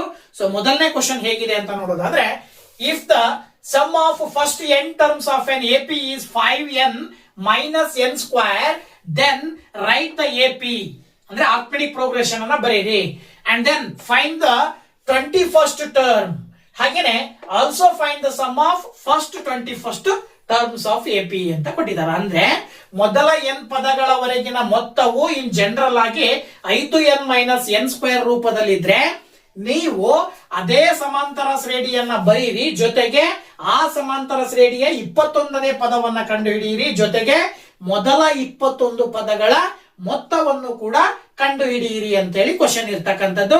ಸೊ ಇದನ್ನ ಹೇಗೆ ಸಾಲ್ವ್ ಮಾಡೋದು ಅಂತಕ್ಕಂಥದ್ದನ್ನ ನೋಡೋದಾದ್ರೆ, ಮೊದಲು ಗಿವನ್ ಅವ್ರು ಕೊಟ್ಟಿರುವ ಹಾಗೆ Sn ಕೊಟ್ಟಿದ್ದಾರೆ. Sn is equal to 5n minus n square ಅಂತ ಕೊಟ್ಟಿದ್ದಾರೆ. ಸೊ ಅದನ್ನ ಇಲ್ಲಿ ಬಳಕೆ ಮಾಡಿದ್ರೆ ಇಲ್ಲಿ ಮೊದಲು S1 ಕಂಡಿಡ್ಕೊಳ್ರಿ. ಕಂಡಿಡ್ಕೊಂಡ್ರೆ ಅದು ಹೇಗೆ ಸಮ ಇರುತ್ತೆ ಅದರ ಆಧಾರದ ಮೇಲೆ 5 into 1 minus 1 ಸ್ಕ್ವೇರ್ ಮಾಡಿದ್ರೆ 5 ones are 5 minus 1 ಮಾಡಿದ್ರೆ 4 ಬರುತ್ತೆ. This is equal to A ಅಂತ ಹೇಳ್ತೀವಿ ನಾವು. ಅದೇ ರೀತಿ ನೆಕ್ಸ್ಟ್ ನೀವು ಎಷ್ಟು ಮಾಡಿದ್ರಿ ಅಂತ ಹೇಳಿದ್ರೆ 5 into 2 minus 2 ಸ್ಕ್ವೇರ್ ಮಾಡಿದ್ರಿ ಅಂದ್ರೆ 5 into 2 ಅಂತ ಹೇಳಿದ್ರೆ ನೀವು 10 ಅಂತ ಬರೀಬಹುದು. ಮೈನಸ್ 4 ಮಾಡಿದ್ರಿ ಅಂದ್ರೆ 10 minus 4 ಮಾಡಿದ್ರೆ ಆಕ್ಚುಲಿ ನಿಮಗೆ 6 ಬರುತ್ತೆ. ಇದನ್ನ ನೀವು ಏನಂತ ತಗೊಳ್ಬಹುದು ಅಂತ ಹೇಳಿದ್ರೆ ಎಷ್ಟು. ಈ ಎಷ್ಟು ಅನ್ನೋದು ಯಾವ್ದಕ್ ಸಮ ಇರುತ್ತಪ್ಪ ಅಂತ ಹೇಳಿದ್ರೆ A1 plus A2 ಗೆ ಸಮ ಇರುತ್ತೆ. ಹಾಗಾಗಿ A1 ಅಂತ ಹೇಳಿದ್ರೆ ನಿಮಗೆ A2 ಬೇಕಲ್ವಾ. A2 ಬೇಕು ಅಂತ ಹೇಳಿದ್ರೆ A2 ನ ಕಂಡಿಡ್ಕೊಳ್ಬೇಕು ಅಂದ್ರೆ ಏನ್ ಮಾಡ್ಬೋದು ನೀವು ಅಂದ್ರೆ ಎಷ್ಟು ನ ಒಟ್ಟು ಬೆಲೆ ಏನ್ ಬರುತ್ತೆ ಅದರಲ್ಲಿ A1 ಅನ್ನ ಕಳಿತೀರಾ. ಆಗ ನಿಮಗೆ 6 minus 4 ಮಾಡಿದ್ರೆ 2 ಬರುತ್ತೆ. ಇದನ್ನ ನಾವು A2 ಅಂತ ತಗೊಳ್ತೀವಿ. ಸೊ A1 ಸಿಕ್ತು, A2 ಸಿಕ್ತು. ಈ A1 ಮತ್ತೆ A2 ಅನ್ನ ಬಳಸ್ಕೊಂಡು ನೀವು ಡಿ ಕಂಡು ಹಿಡಿತೀರಾ. ನೋಡಿ, ಮೊದಲನೇ ಪದವನ್ನ 4 ಅಂತ ಹೇಳ್ತೀವಿ. ಹಾಗೇನೆ ಡಿ ಅಂತ ಹೇಳಿದ್ರೆ ಏನಂತ ತಗೊಳ್ತೀರಿ, A2 ಮೈನಸ್ A1 ಅಂತ ಹೇಳಿದ್ರೆ A2 ಎಷ್ಟು ಬಂದಿದೆ, 2 ಬಂದಿದೆ. A1 ಎಷ್ಟು ಬಂದಿದೆ, 4 ಬಂದಿದೆ. ಅಲ್ಲಿಗೆ A2 ಮೈನಸ್ A1 ಮಾಡಿದ್ರಿ ಅಂತ ಹೇಳಿದ್ರೆ ನೀವು 4 minus 2 minus 4 then that is equal to -2 ಅಂತ ಅರ್ಥ. ಓಕೆನಾ? ಈಗ ನಿಮಗೆ ಎ ಸಿಕ್ತು ಮತ್ತೆ ಡಿ ಸಿಕ್ತು. ಅರ್ಥಮೆಟಿಕ್ ಪ್ರೋಗ್ರೆಷನ್ ಇನ ಜನರಲ್ ಫಾರ್ಮ್ಸ್ ಅನ್ನ ನಾವು ನೋಡಿದಾಗ A plus D, A plus 2d dot dot dot dot ಅಂತ ಹೇಳ್ತೀವಿ. ಇದರ ಆಧಾರದ ಮೇಲೆ ವ್ಯಾಲ್ಯೂಸ್ ಅನ್ನ ಹಾಕಿದಾಗ ಎ ಬಂದ್ಬಿಟ್ಟು 4 ಇದೆ. ಹಾಗೇನೆ ಎ ಪ್ಲಸ್ ಡಿ ಅಂದ್ರೆ 4 ಮೈನಸ್ 2 ಬರುತ್ತೆ. ಹಾಗೇನೆ ಎ ಪ್ಲಸ್ 2d ಅಂದ್ರೆ 4 plus 2 into minus 2 dot dot dot.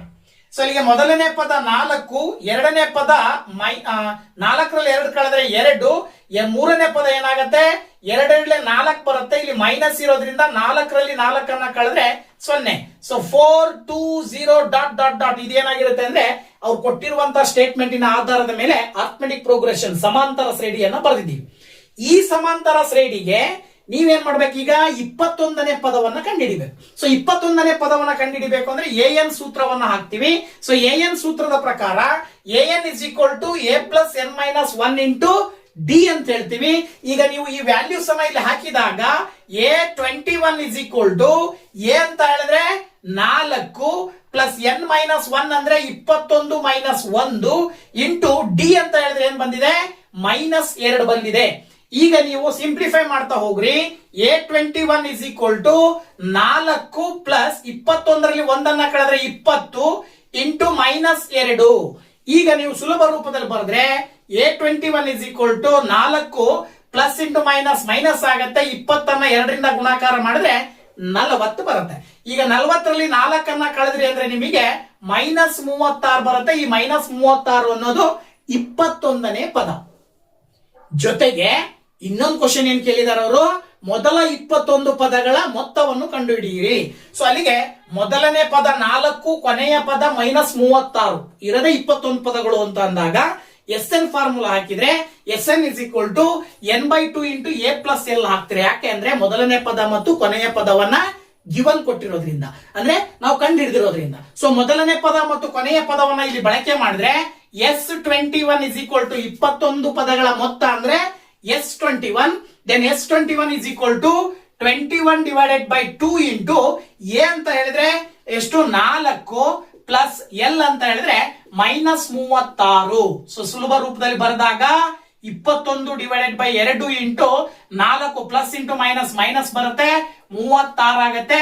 ಮುಂದಿನ ಹಂತದಲ್ಲಿ 21 ಡಿವೈಡೆಡ್ ಬೈ 2 ಇಂಟು 4ರಲ್ಲಿ 36 ಕಳೆದ್ರೆ -32 ಬರುತ್ತೆ. 2ರಿಂದ -32 ಭಾಗಾಕಾರ ಮಾಡ್ರಿ.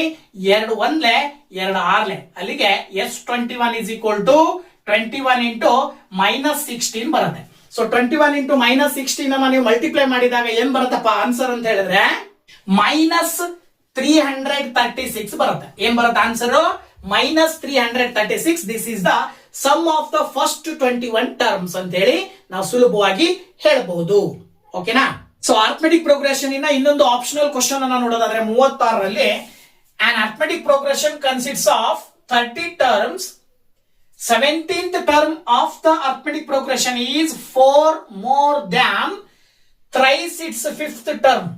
If the 10th term of the progression is 31, then find the last 3 terms of the progression and also write the progression ಅಂತ ಕೊಟ್ಟಿದ್ದಾರೆ. ಗೊತ್ತಾಯ್ತಲ್ಲ? ಅಂದ್ರೆ ಒಂದು ಅರ್ಥಮೆಟಿಕ್ ಪ್ರೋಗ್ರೆಷನ್ ಇದೆಯಲ್ಲ, ಅರ್ಥಮೆಟಿಕ್ ಪ್ರೋಗ್ರೆಷನ್ ನಲ್ಲಿ ಸುಮಾರು 30 ಪದಗಳಿದಾವೆ. ಆ 30 ಪದಗಳಿರುವ ಅರ್ಥಮೆಟಿಕ್ ಪ್ರೋಗ್ರೆಷನ್ ಸಮಾಂತರ ಶ್ರೇಣಿಯಲ್ಲಿ 17ನೇ ಪದ ಏನಾಗಿರುತ್ತೆ ಅಂದ್ರೆ 5ನೇ ಪದದ 3ರಷ್ಟಕ್ಕಿಂತ 4 ಹೆಚ್ಚಾಗಿರುತ್ತೆ. ಹಾಗೆ 10ನೇ ಪದವು 31 ಆಗಿರುತ್ತೆ. ಹಾಗಾದ್ರೆ ಆ ಶ್ರೇಣಿಯ ಕೊನೆಯ 3 ಪದಗಳನ್ನು ಕಂಡು ಹಿಡಿಯಿರಿ ಅಂತ ಕೊಟ್ಟಿದ್ದಾರೆ. ಜೊತೆಗೆ ಶ್ರೇಣಿಯನ್ನು ಬರೆಯಿರಿ ಅಂತ ಕೊಟ್ಟಿದ್ದಾರೆ. ಸೊ ಇದನ್ನ ನೀವು ಸಾಲ್ವ್ ಮಾಡಬೇಕು ಅಂದ್ರೆ ಮೊದಲು ಅವ್ರು ಕೊಟ್ಟಿರುವ ಸ್ಟೇಟ್ಮೆಂಟಿನ ಆಧಾರದ ಮೇಲೆ 17ನೇ ಪದ ಎನ್ ಅಂತ ಹೇಳಿದ್ರೆ ಗೊತ್ತು ನಮಗೆ. ಮೊದಲು ಇರುವಂತ ಶ್ರೇಣಿಯಲ್ಲಿ ಒಟ್ಟು 30 ಪದಗಳಿದಾವೆ. ಆ 30 ಅಂತ ಬರ್ಕೊಳ್ತೀವಿ. ಜೊತೆಗೆ ಮತ್ತೇನ್ ಕೇಳಿದ್ದಾರೆ, 17ನೇ ಪದವು ಏನಾಗಿರುತ್ತಂತೆ 5ನೇ ಪದದ 3ರಷ್ಟಕ್ಕಿಂತ 4 ಜಾಸ್ತಿ ಅಂದ್ರೆ 4 ಪ್ಲಸ್ 3 ಇಂಟು A5 ಅಂತ ತಗೊಳ್ತೀವಿ. A17 ಅನ್ನ ಜನರಲ್ ಫಾರ್ಮಲ್ ಬರೆದ್ರೆ A ಪ್ಲಸ್ 16D ಅಂತ ಬರೀತೀವಿ. ಹಾಗೇನೆ 4 ಪ್ಲಸ್ 3 ಇಂಟು A5 ಅಂದ್ರೆ A ಪ್ಲಸ್ 4D ಅಂತ ಬರೀತೀವಿ. ಸೊ ಈಗ ಇದನ್ನ ಸುಲಭ ರೂಪದಲ್ಲಿ ಬರೆದಾಗ A plus 16D is equal to 4 plus 3 into A 3A plus 3 4 12D. ಈಗ ಇಲ್ಲಿ A ಇದೆ, ಈ 3A ಈ ಕಡೆ ಬಂದ್ರೆ -3A ಆಗತ್ತೆ. 16D ಇದೆ, 12D ಈ ಕಡೆ ತಗೊಂಡ್ಬಂದ್ರೆ -12D ಆಗತ್ತೆ. ದಟ್ ಈಸ್ ಈಕ್ವಲ್ ಟು 4 ಅಂತ ಬರೀಬಹುದು ನಾವು. ನೆಕ್ಸ್ಟ್ ಸ್ಟೆಪ್, ಇದಿಷ್ಟನ್ನ -2ರಿಂದ ಮಲ್ಟಿಪ್ಲೈ ಮಾಡಿದ್ರೆ ನಿಮಗೆ A minus 2D is equal to 2 ಬರುತ್ತೆ. ಇದನ್ನ ಈಕ್ವೇಶನ್ ನಂಬರ್ 1 ಅಂತ ತಗೊಳ್ರಿ. ಇದಾದ ನಂತರ ಅಥವಾ ಇಲ್ಲಿ ನೀವೇನ್ ಮಾಡಬಹುದು ಅಂತ ಹೇಳಿ okay A minus 2D is equal to 2 ಅಂತ ತಗೊಂಡ್ರಿ. A10 ಅಂತ ಹೇಳಿದ್ರೆ 31 ಅಂತ ಅವರೇ ಕೊಟ್ಟಿದ್ದಾರೆ. ಅದರ ಅರ್ಥ ನೀವು A plus 9D is equal to 31 ಅಂತ ತಗೊಳ್ತೀರಾ. ಇದನ್ನ ಈಕ್ವೇಶನ್ ನಂಬರ್ 2 ಅಂತ ತಗೊಳ್ಬಹುದು. ಇದಾದ ನಂತರ 1 ಮತ್ತೆ 2 ಈಕ್ವೇಶನ್ ಗಳನ್ನ ಒಂದ್ರ ಪಕ್ಕ ಒಂದು ಬರ್ಕೊಂಡು ಕೆಳಗಡೆ ಒಂದ್ರ ಕೆಳಗೆ ಒಂದು ಬರ್ಕೊಂಡು ನೋಡಿ, ಇಲ್ಲಿ A plus 9D is equal to 31 ಅಂತ ತಗೊಂಡು ಸಬ್ಟ್ರಾಕ್ಟ್ ಮಾಡಿದ್ರಿ ಅಂದ್ರೆ ಕಳೆದ್ರಿ ಅಂತ ಹೇಳಿದ್ರೆ ಚಿಹ್ನೆಗಳೆಲ್ಲವೂ ಕೂಡ 2ನೇ ಸಮೀಕರಣದ ಚಿಹ್ನೆಗಳೆಲ್ಲವೂ ಕೂಡ ಚೇಂಜ್ ಆಗ್ತವೆ. A ಕ್ಯಾನ್ಸಲ್ ಆಗುತ್ತೆ. -9 -2 ಇರೋದ್ರಿಂದ -11D ಬರುತ್ತೆ. 31ರಲ್ಲಿ 2 ನೀವು ಕಳೆದ್ರಿ ಅಂತ ಹೇಳಿದ್ರೆ ಎಷ್ಟು ಬರುತ್ತೆ?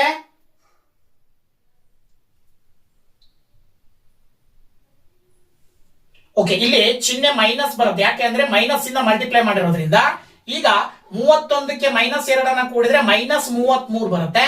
ಮೈನಸ್ ಮೈನಸ್ ಕ್ಯಾನ್ಸಲ್ ಆಗುತ್ತೆ. 11 1 11 3 ಮಾಡಿದ್ರೆ D ನ ಬೆಲೆ 3 ಬಂತು. ಸೊ ಈ D ನ ಬೆಲೆಯನ್ನ ಸಬ್ಸ್ಟಿಟ್ಯೂಟ್ ಮಾಡ್ಬೇಕು. Substitute the value of D ಇನ್ 1 ಅಂತ ತಗೊಳ್ರಿ. ಗೊತ್ತಾಯ್ತಾ? ಸೊ ಅಂದ್ರೆ ಇಲ್ಲಿ D ನ ಬೆಲೆಯನ್ನು 1ರಲ್ಲಿ ಹಾಕಿದಾಗ ಉತ್ತರ ಏನ್ ಬರುತ್ತೆ? ಈಗ ನಿಮಗೆ A ನ ಬೆಲೆಯನ್ನ ಕಂಡುಹಿಡಿಬಹುದು. ಸೊ ಒಂದೇ ಈಕ್ವೇಶನ್ ಏನಿದೆ, A minus 2D is equal to -2 ಇದೆ. ಡಿ ನ ಬೆಲೆಯನ್ನ ಇಲ್ಲಿ ಹಾಕಿದ್ರೆ ಡಿ ನ ಬೆಲೆ 3 that is equal to -2. A minus 2 3 6 that is equal to -2. Next step ಅಲ್ಲಿ ಎ ಇಸ್ ಈಕ್ವಲ್ ಟು -2 6 ಆ ಕಡೆ ಕಳಿಸಿದ್ರೆ +6 ಆಗತ್ತೆ. -2 ಅಲ್ಲಿ +6 ಅನ್ನ ಕಳೆದ್ರೆ ಎ ನ ಬೆಲೆ ನಿಮಗೆ 4 ಬರುತ್ತೆ. ಓಕೆನಾ? ಸೊ ಇಲ್ಲಿಗೆ ಎ ನ ಬೆಲೆ 4 ಬಂತು, ಹಾಗೇನೆ ಡಿ ನ ಬೆಲೆ 3 ಬಂತು. ಇವುಗಳನ್ನ ಬಳಸ್ಕೊಂಡು ನೀವು ಕೊನೆಯ 3 ಪದಗಳು ಅಂದ್ರೆ ಕೊನೆಯ 3 ಪದಗಳು ಇರೋದು ಒಟ್ಟು 30 ಅಂದ್ರೆ ಕೊನೆಯ 3 ಅಂದ್ರೆ ಯಾವ್ಯಾವು? 30ನೇ ಪದ, 29ನೇ ಪದ, 28ನೇ ಪದಗಳನ್ನ ಕಂಡುಹಿಡಿಬೇಕು. ಸೊ ಈ 30ನೇ ಪದ ಅಂತ ಹೇಳಿದ್ರೆ ಎ ಪ್ಲಸ್ 29 ಡಿ ಅಂತ ಹೇಳಿ ನಾವು ಜನರಲ್ ಆಗಿ ಹೇಳ್ತೀವಿ. ಅದ್ರ ಪ್ರಕಾರ ಎ ಅಂತ ಹೇಳಿದ್ರೆ 4 ಇದೆ, 4 ಪ್ಲಸ್ 29 ಇಂಟು ಡಿ ಅಂತ ಹೇಳಿದ್ರೆ ಎಷ್ಟಿದೆ? 3 ಇದೆ. ಸೊ ಇದನ್ನ ಸುಲಭ ರೂಪದಲ್ಲಿ ಬರೆದ್ರೆ 4 ಪ್ಲಸ್ 29 ಇಂಟು 3 ಮಲ್ಟಿಪ್ಲೈ ಮಾಡಿದ್ರೆ ಎಷ್ಟು ಬರುತ್ತೆ? 87 ಬರುತ್ತೆ. ಸೊ ಅಲ್ಲಿಗೆ 87 ಪ್ಲಸ್ 4 ಕೂಡ್ರಿ ನೀವು. 87 4 ಕೂಡಿದ್ರೆ 91 ಬರುತ್ತೆ. ಇದು 30ನೇ ಪದ. ಇದಾದ ನಂತರ 29ನೇ ಪದ ಅಂತ ಹೇಳಿದ್ರೆ ಎ ಪ್ಲಸ್ 28 ಡಿ ಅಂತ ಬರೀತೀರಿ. ಅದ್ರ ಪ್ರಕಾರ 4 ಪ್ಲಸ್ 28 ಇಂಟು 3 ಅಂತ ಬರ್ಕೊಂಡ್ರೆ 4 ಪ್ಲಸ್ 28 ಇಂಟು 3 ಗುಣಾಕಾರ ಮಾಡಿದ್ರೆ ಎಷ್ಟು ಬರುತ್ತೆ ನಿಮಗೆ?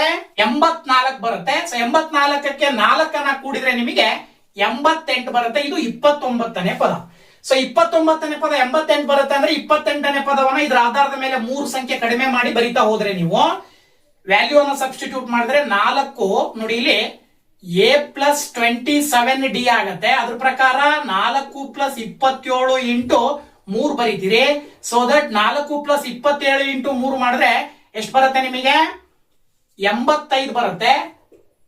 ಅಲ್ಲಿಗೆ 85 4 ಸರಿ 81 ಬರುತ್ತೆ. 81 4 85 ಅಂತೇಳಿ ನೀವು ಸುಲಭವಾಗಿ ಹೇಳ್ಬೋದು. ಸೊ 30ನೇ ಪದ 91, 29ನೇ ಪದ 88, 28ನೇ ಪದ 35 ಅಂತ ಬಂತು. ಇದ್ರ ಜೊತೆಗೆ ಮತ್ತೇನ್ ಕಂಡುಹಿಡಿಯಕ್ಕೆ ಕೇಳಿದಾರೆ ಅವರು? ಆ ಒಂದು ಶ್ರೇಣಿಯನ್ನ ಬರೆಯಿರಿ ಅಂತೇಳಿ. ಸೊ ಶ್ರೇಣಿಯನ್ನ ಬರೀಲಿಕ್ಕೆ ಜನರಲ್ ಫಾರ್ಮ್ ಬರೀತೀವಿ ನಾವು. A plus D, A plus 2ಡಿ ಡಾಟ್ ಡಾಟ್ ಡಾಟ್ ಅಂತ ವ್ಯಾಲ್ಯೂ ಅನ್ನ ಸಬ್ಸ್ಟಿಟ್ಯೂಟ್ ಮಾಡಿದ್ರೆ ಏನ ವ್ಯಾಲ್ಯೂ ಏನು? 4. ಎ ಪ್ಲಸ್ ಡಿ ಅಂತ ಹೇಳಿದ್ರೆ 4 ಪ್ಲಸ್ 3. ಎ ಪ್ಲಸ್ 2ಡಿ ಅಂತ ಹೇಳಿದ್ರೆ 4 plus 2 into 3 dot dot dot. So 4 4 3 7, 2 3 6 4 10 dot dot dot ಅಂತ ಬರೀತೀರಿ. 4 3 7, 7 3 10 ಈ ರೀತಿ ಬರ್ತದೆ. ಇದು ಆರ್ಥಮೆಟಿಕ್ ಪ್ರೋಗ್ರೆಷನ್ ಆಗಿರುತ್ತೆ. ನಿಮಗೆ ಕೇಳಿರುವಂತಹ ಪ್ರಶ್ನೆಗೆ ಉತ್ತರ. ಸೊ ಕೇಳಿರುವ ಪ್ರಶ್ನೆಯ ಉತ್ತರಗಳು ಏನ್ ಕ್ವಶನ್ ಏನ್ ಕೇಳಿದ್ರು ಅಂದ್ರೆ ಕೊನೆಯ 3 ಪದಗಳನ್ನ ಕಂಡುಹಿಡಿಯಿರಿ ಮತ್ತು ಸಮಾಂತರ ಶ್ರೇಣಿಯನ್ನ ಬರೆಯಿರಿ. ಸೊ ಕೊನೆಯ 3 ಪದಗಳು ಮತ್ತು ಸಮಾಂತರ ಶ್ರೇಣಿ ಈಗ ನಿಮಗೆ ಸಿಗ್ತಾ ಇದೆ. ಓಕೆನಾ? ನೆಕ್ಸ್ಟ್ 37ನೇ question some applications of trigonometry, ತ್ರಿಕೋನಮಿತಿಯ ಅನ್ವಯದ ಪಾಠಕ್ಕೆ ಸಂಬಂಧಪಟ್ಟಿದ್ದು ಇದೆ. ಸೊ ನೋಡಿ ಏನ್ ಹೇಳುತ್ತೆ ಕ್ವಶನ್ ಅಂತಕ್ಕಂಥದ್ದನ್ನ ನಾನು ಹೇಳ್ಬಿಡ್ತೀನಿ. ನೋಡಿ ಏನ್ ಕ್ವಶನ್ ಇದೆಯಪ್ಪ ಅಂದ್ರೆ A tower and A building are standing vertically on A level ground. The angles of elevation of the top of the tower from a point on the same ground and shown in the figure if the distance of the point from the foot of the tower is 40√3 meter and height of the building is 15 meter, then find the distance between the foot of the tower and building and also the distance between the top of the tower and the top of the building ಅಂತ ಕೊಟ್ಟಿದ್ದಾರೆ. So ಈ question ಅನ್ನ ನಾವು Kannada medium ನಲ್ಲಿ ಒಂದ್ಸರಿ ಓದ್ಬಿಡ್ತೀನಿ. ನೋಡಿ ಏನಿದೆ question ಅಂತ ಹೇಳಿ. ಒಂದು ಗೋಪುರ ಮತ್ತು ಒಂದು ಕಟ್ಟಡ ಓಕೆನಾ ಸಮತಟ್ಟಾದ ನೆಲದ ಮೇಲೆ ನೇರವಾಗಿ ನಿಂತಿವೆ. ನೆಲದ ಮೇಲಿನ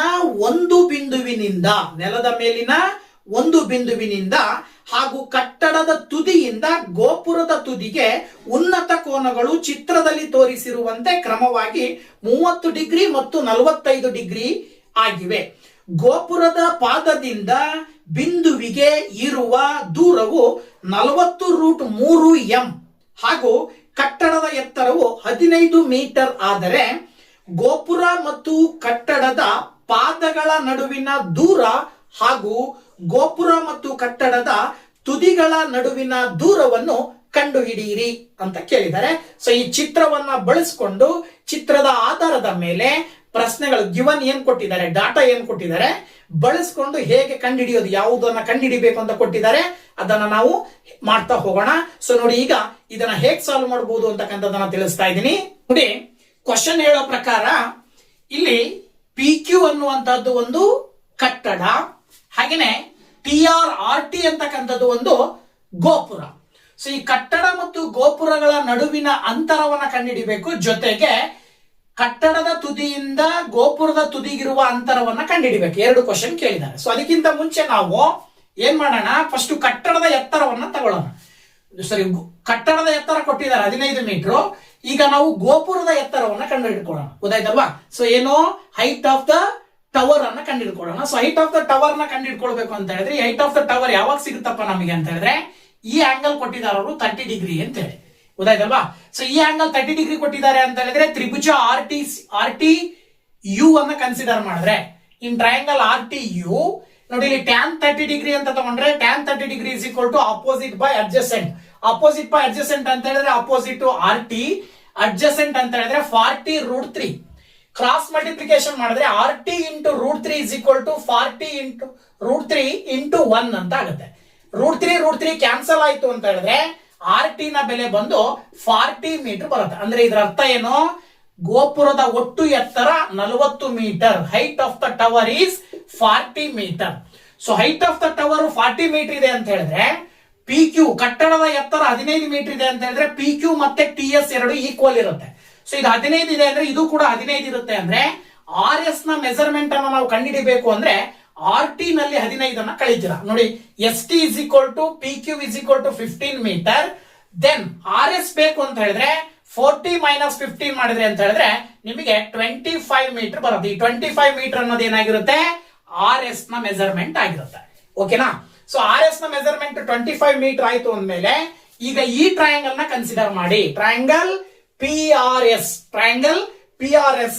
ಈ ಟ್ರಯಾಂಗಲ್ PRS ನಲ್ಲಿ ಇಲ್ಲೂ ಕೂಡ 45 ಡಿಗ್ರಿ ಕೊಟ್ಟಿರೋದ್ರಿಂದ ಟ್ಯಾನ್ 45 ಡಿಗ್ರಿ ಕನ್ಸಿಡರ್ ಮಾಡಿದ್ರೆ, tan 45 degree is equal to opposite by adjacent ಅಂತ ಹೇಳಿದ್ರೆ ಅಪೋಸಿಟ್ 25 ಇದೆ, ಅಡ್ಜಸೆಂಟ್ PS ಅನ್ನ ಕಂಡುಹಿಡಿಬೇಕು. ಅದನ್ನೇ ಕಂಡುಹಿಡಿಬೇಕಾಗಿರೋದು ನಾವು. ಏನು, ಗೋಪುರ ಮತ್ತು ಕಟ್ಟಡದ ನಡುವಿನ ದೂರವನ್ನ ಕಂಡುಹಿಡಿಬೇಕು.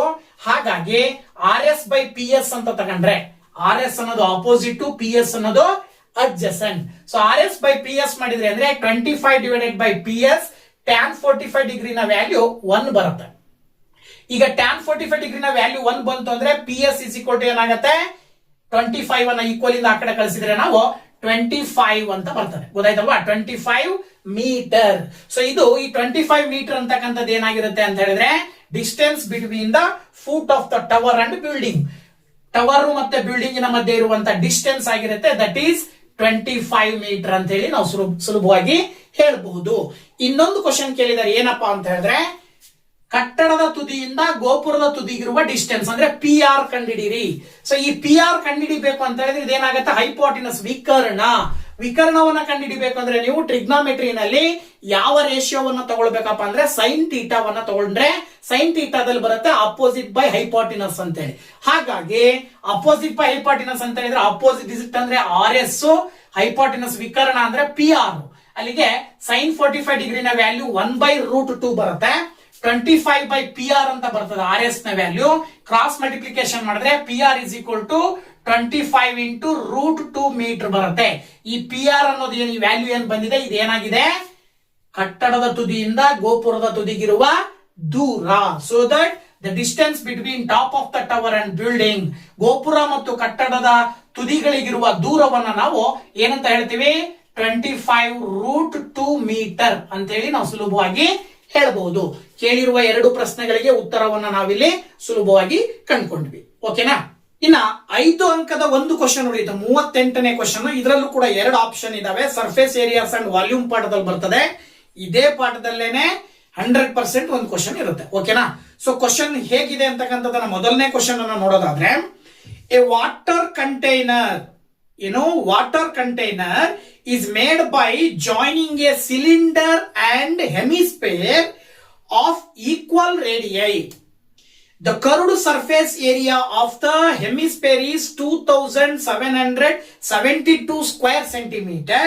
the height of the cylinder is 140 centimeter and a tower and a water level indicator 1 is fixed at a height of 20 centimeter below the top of the cylinder as shown in the figure. Water can be stored in the cylinder up to the level of the indicator. Find the maximum amount of water that can be stored in the container and also find the amount of air stored in the remaining portion of the container ಅಂತ ಕೊಟ್ಟಿದ್ದಾರೆ. ಓಕೆನಾ? So Kannada medium ನಲ್ಲಿ ಇದೇ question ಹೇಗಿದೆ ಅಂತ ನೋಡೋಣಲ್ವಾ? ನೋಡಿ, question ಏನ್ ಹೇಳ್ತದೆ, ಸಮವಾದ ತ್ರಿಜ್ಯಗಳಿರುವ ಸಿಲಿಂಡರ್ ಮತ್ತು ಅರ್ಧಗೋಳವನ್ನು ಜೋಡಿಸಿ ಒಂದು ನೀರಿನ ಸಂಗ್ರಾಹಕವನ್ನು ತಯಾರಿಸಲಾಗಿದೆ. ಅರ್ಧಗೋಳದ ವಕ್ರ ಮೇಲ್ಮೈ ವಿಸ್ತೀರ್ಣವು 2772 ಚದುರ ಸೆಂಟಿಮೀಟರ್ ಆಗಿದೆ. ಸಿಲಿಂಡರಿನ ಎತ್ತರ 140 ಸೆಂಟಿಮೀಟರ್ ಆಗಿದ್ದು ಸಿಲಿಂಡರಿನ ಮೇಲ್ತುದಿಯಿಂದ 20 ಸೆಂಟಿಮೀಟರ್ ಕೆಳಗೆ ನೀರಿನ ಪ್ರಮಾಣ ಸೂಚಕವನ್ನು ಎಲ್ ಚಿತ್ರದಲ್ಲಿ ತೋರಿಸಿರುವಂತೆ ಅಳವಡಿಸಲಾಗಿದೆ. ಓಕೆ, ಸಂಗ್ರಾಹಕದಲ್ಲಿ ಪ್ರಮಾಣ ಸೂಚಕದವರೆಗೆ ಮಾತ್ರ ನೀರನ್ನು ಸಂಗ್ರಹಿಸಬಹುದಾಗಿದೆ. ಹಾಗಾದರೆ ನೀರಿನ ಸಂಗ್ರಾಹಕದಲ್ಲಿ ಸಂಗ್ರಹಿಸಬಹುದಾದ ನೀರಿನ ಗರಿಷ್ಠ ಪ್ರಮಾಣ ಹಾಗೂ ಸಂಗ್ರಾಹಕದ ಉಳಿದ ಭಾಗದಲ್ಲಿ ಸಂಗ್ರಹವಾಗುವ ಗಾಳಿಯ ಪ್ರಮಾಣವನ್ನು ಕಂಡುಹಿಡಿಯಿರಿ ಅಂತ ಕೊಟ್ಟಿದ್ದಾರೆ. ಸೊ ಇದನ್ನ ಹೇಗ್ ಸಾಲ್ವ್ ಮಾಡೋದು ಅಂತಕ್ಕಂಥದ್ದನ್ನ ಈಗ ನೋಡೋಣ ಅಲ್ವಾ? ಸೊ ಈ ಕ್ವಶನ್ ಹೇಳೋ ಪ್ರಕಾರ 38ನೇ ಕ್ವಶನ್ ಏನ್ ಹೇಳ್ತಾ ಇದಪ್ಪ ಅಂದ್ರೆ, ಇದು ಒಂದು ಕಂಟೈನರ್, ನೀರನ್ನ ಸಂಗ್ರಹಿಸುವಂತ ಒಂದು ಸಂಗ್ರಾಹಕ. ಇದರಲ್ಲಿ ಮೇಲ್ಗಡೆ ಹೆಮಿಸ್ಪೆರಿಕಲ್ ಶೇಪ್ ಇದೆ, ಕೆಳಗಡೆ ಸಿಲಿಂಡ್ರಿಕಲ್ ಶೇಪ್ ಇದೆ. ಸೊ ಸಿಲಿಂಡರ್ ಮತ್ತೆ ಅರ್ಧಗೋಳವನ್ನ ಒಳಗೊಂಡಂತ ಒಂದು ಸಂಗ್ರಾಹಕ ಇದು. ಇದರಲ್ಲಿ ಸಿಲಿಂಡರಿನ ಎತ್ತರ ಬಂದ್ಬಿಟ್ಟು 140 ಮೀಟರ್ ಕೊಟ್ಟಿದ್ದಾರೆ, ಮತ್ತೆ ತ್ರಿಜ್ಯ ಬಂದ್ಬಿಟ್ಟು ಕಂಡು ಹಿಡ್ಕೊಳ್ಬೇಕು ನಾವು. ಇದಾದ ನಂತರದಲ್ಲಿ ಆ ಕಂಟೈನರ್ ನಲ್ಲಿ ಒಂದು ಮಾರ್ಕ್ ಮಾಡಿದಾರಂತೆ, ಆ ಮಾರ್ಕ್ಗೆ ಎಲ್ ಅಂತ ಕೊಟ್ಟಿದ್ದಾರೆ. ಇದರ ಅರ್ಥ ಏನಪ್ಪಾ ಅಂತ ಹೇಳಿದ್ರೆ, ಈ ಕಂಟೈನರ್ ನಲ್ಲಿ ಈ ಮಾರ್ಕ್ ವರ್ಗೂ ಮಾತ್ರ ನೀರನ್ನ ಸಂಗ್ರಹಣೆ ಮಾಡಬೇಕು. ಹಾಗೆ ಇದಿಷ್ಟು ಭಾಗ ನೀರು ಸಂಗ್ರಹಣೆ ಆಗಿದೆ ಅಂದ್ರೆ ಅದರ ಮೇಲ್ಗಡೆ ಇರುವಂತಹ ಭಾಗ ಏನಾಗಿರುತ್ತೆ, ಗಾಳಿಯಿಂದ ಒಳಗೊಂಡಿರುತ್ತೆ. ಸೊ ನೀರು ಎಷ್ಟು ಪ್ರಮಾಣದ ನೀರನ್ನ ಸಂಗ್ರಹಿಸಬಹುದು ಅಂತ ಕ್ವಶನ್ ಕೇಳಿದ್ದಾರೆ. ಜೊತೆಗೆ ಮೇಲ್ಗಡೆ ನೀರು ತುಂಬದೆ ಖಾಲಿ ಉಳಿದಿರುವಂತಹ ಜಾಗದಲ್ಲಿ ಗಾಳಿ ಎಷ್ಟು ಪ್ರಮಾಣದಲ್ಲಿ ಇರುತ್ತೆ ಅನ್ನೋದನ್ನ ಕಂಡುಹಿಡಿಯಕ್ಕೆ ಕೇಳಿದ್ದಾರೆ. ಸೊ ಇದನ್ನ ಕಂಡುಹಿಡಿಬೇಕು ಅಂತ ಹೇಳಿದ್ರೆ ನೀವೇನ್ ಮಾಡ್ಬೇಕು ಅಂತ ಹೇಳಿದ್ರೆ, ಇದಿಷ್ಟರ ಪ್ರಮಾಣದಲ್ಲಿ ನೀರನ್ನ ಸಿಗ್ತಾ ಇದೆ, ನೀರನ್ನ ಹಾಕಿದೀವಿ ಅಂತ ಹೇಳಿದ್ರೆ ನಾವೇನ್ ಮಾಡ್ಬೇಕು, ಇಲ್ಲಿ ಸಿಲಿಂಡರಿನ ಒಟ್ಟು ಎತ್ತರದಲ್ಲಿ ಮೇಲ್ಗಡೆ ಇರುವ ಭಾಗವನ್ನ ಕಳೆದ್ರೆ ನಮಗೆ ನೀರು ತುಂಬಿಕೊಂಡಿರುವಂತ ಸಿಲಿಂಡರಿನ ಎತ್ತರ ಸಿಗುತ್ತೆ. 140ರಲ್ಲಿ 20 ಕಳೆದ್ರೆ 120 ಬರುತ್ತೆ. ಸೊ 120 ಸಿಲಿಂಡರಿನ ಹೈಟ್ ಅಂತ ಕನ್ಸಿಡರ್ ಮಾಡಿ, ಆ ಸಿಲಿಂಡರಿನ 120 ಮೀಟರ್ ಹೈಟ್ ಹೊಂದಿರುವ ಸಿಲಿಂಡರಿನ ವಾಲ್ಯೂಮ್ ಅಂದ್ರೆ ಘನಫಲವನ್ನ ಕಂಡು ಹಿಡಿದ್ರಿ ಅಂದ್ರೆ, ಆ ಘನಫಲ ಯಾವ್ದಕ್ ಸಮ ಇರುತ್ತೆ ಅಂದ್ರೆ ಇದ್ರ ಒಳಗಡೆ ಈ ಕಂಟೈನರ್ ನ ಒಳಗಡೆ ತುಂಬುವ ನೀರಿನ ಪ್ರಮಾಣಕ್ಕೆ ಸಮ ಇರುತ್ತೆ. ಸೊ ಹಾಗಾಗಿ ಮೊದಲು ನಾವು ರೇಡಿಯಸ್ ಅನ್ನ ಕಂಡುಹಿಡ್ಕೊಳ್ಬೇಕು, ತ್ರಿಜ್ಯವನ್ನ. ಅದಕ್ಕೋಸ್ಕರ ಅವ್ರು ಏನ್ ಮಾಡಿದ್ದಾರೆ ಅಂದ್ರೆ ಅರ್ಧಗೋಳದ ವಕ್ರ ಮೇಲ್ಮೈ ವಿಸ್ತೀರ್ಣವನ್ನ ಕೊಟ್ಟಿದ್ದಾರೆ. ಸೊ ಅರ್ಧಗೋಳದ ವಕ್ರ ಮೇಲ್ಮೈ ವಿಸ್ತೀರ್ಣ ಕಂಡುಹಿಡಿಯುವ ಸೂತ್ರ 2πr². ವ್ಯಾಲ್ಯೂ ಸಬ್ಸ್ಟಿಟ್ಯೂಟ್ ಮಾಡಿದ್ರೆ 2772. ಸೊ 2πr ಅಂದ್ರೆ 2 × 22/7 × r² 2772 ಅಂತ ಹೇಳ್ತೀವಿ. ಈಗ r² ನ ಇಲ್ಲೇ ಇಟ್ಕೊಂಡು ಇವೆರಷ್ಟನ್ನ ಈಕ್ವಲ್ ಇಂದ ಆ ಕಡೆ ಕಳಿಸಿದ್ರೆ 2 × 22 ಡಿವೈಡೆಡ್ ಬೈ ಆಗುತ್ತೆ. ಡಿವೈಡೆಡ್ ಬೈ 7 ಇದ್ದಿದ್ದ ಆ ಕಡೆ ಹೋದ್ರೆ 7 ಆಗುತ್ತೆ. ನೋಡಿ, ಇಲ್ಲಿ ನೀವು ಸುಲಭವಾಗಿ ಭಾಗಾಕಾರ ಮಾಡಿದಾಗ 441 ಉಳ್ಕೊಳ್ಳುತ್ತೆ. 441ರ ವರ್ಗಮೂಲ 21 ಆಗಿರೋದ್ರಿಂದ ಸ್ಕ್ವೇರ್ ಕ್ಯಾನ್ಸಲ್ ಮಾಡಿದ್ರೆ 21 ಸೆಂಟಿಮೀಟರ್ ಅಂತ ಬರೀತೀರಿ. ಇದು ಏನಾಗಿರುತ್ತೆ, ಸಿಲಿಂಡರ್ ಮತ್ತು ಅರ್ಧಗೋಳ ಇವೆರಡರ ತ್ರಿಜ್ಯ ಆಗಿರುತ್ತೆ. Radius of cylinder and radius of hemisphere ಎರಡರದ್ದು ಒಂದೇ ಆಗಿರುತ್ತೆ. ಅರ್ಥ ಆಯ್ತಲ್ವಾ? ಸೊ ಇದಾದ ನಂತರ ನೀವು ಕಂಡುಹಿಡಿಬೇಕಾಗಿರೋದು the amount of water stored in a container. Container ನ ಒಳಗಡೆ ಸ್ಟೋರ್ ಮಾಡುವ ನೀರಿನ ಪ್ರಮಾಣ. ಓಕೆನಾ? ಸಂಗ್ರಹಿಸಬಹುದಾದ ಒಟ್ಟು ನೀರಿನ ಪ್ರಮಾಣ ಎಷ್ಟಪ್ಪ ಅಂತ ಹೇಳಿದ್ರೆ ಕಂಡುಹಿಡಿಬೇಕಂದ್ರೆ ಇದಿಷ್ಟರ ಪ್ರಮಾಣವನ್ನು ಕಂಡುಹಿಡಿಬೇಕಂದ್ರೆ ಈ ಸಿಲಿಂಡರ್ ಆಕಾರದ πr²h ವಾಲ್ಯೂಮ್ ಕಂಡುಹಿಡಿಯುವ ಸೂತ್ರ ಅದನ್ನ ಬಳಸಬೇಕು. ಪೈ ಅಂದ್ರೆ 22/7, ರೇಡಿಯಸ್ ಅಂದ್ರೆ ಇಲ್ಲಿ ಬಂದಿದೆ ನಿಮಗೆ 21 × 21. ಇನ್ನ ಇದಿಷ್ಟುದು ಮಾತ್ರ ಹೈಟ್ ಬೇಕಂದ್ರೆ ಟೋಟಲ್ 140 ಸಿಲಿಂಡರ್ ನ ಹೈಟ್ ಅಲ್ಲಿ 20 ಕಳೆದ್ರೆ 120 ಬರುತ್ತೆ. ಆ 120 ಇಂಟು ಮಾಡ್ರಿ. ಇಲ್ಲಿ ನೋಡಿ 7 ರಿಂದ 21 ಭಾಗಾಕಾರ ಮಾಡಿದ್ರೆ 3 ಬರುತ್ತೆ.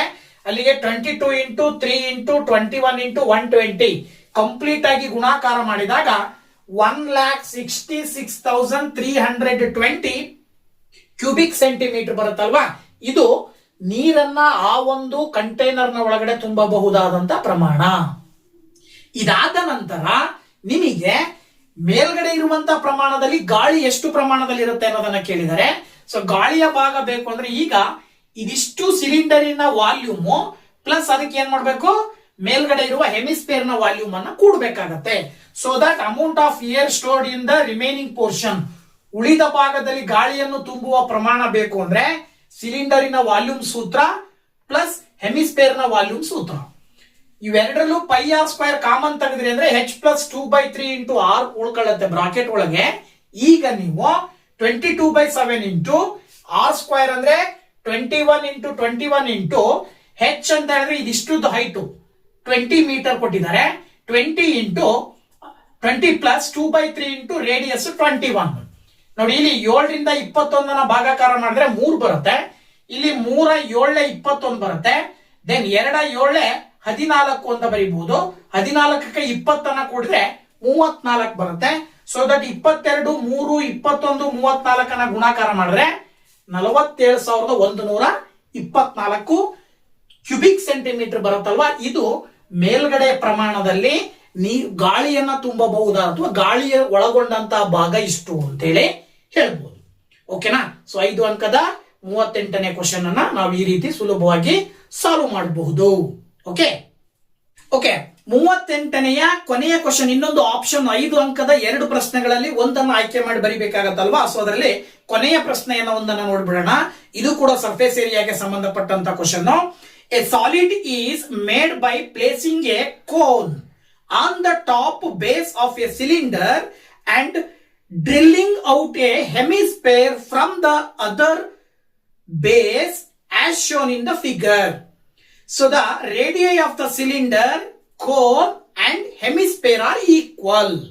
The slant height of the and curved surface area of the cone are 3.5 centimeter and 23.1 square centimeter respectively.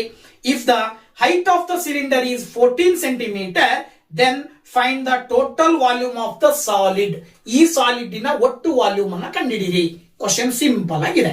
So Kannada medium ನಲ್ಲಿ ಯಾವ ರೀತಿ ಇದೆ ಅಂತಕ್ಕಂಥದ್ದನ್ನ ನೋಡೋಣ.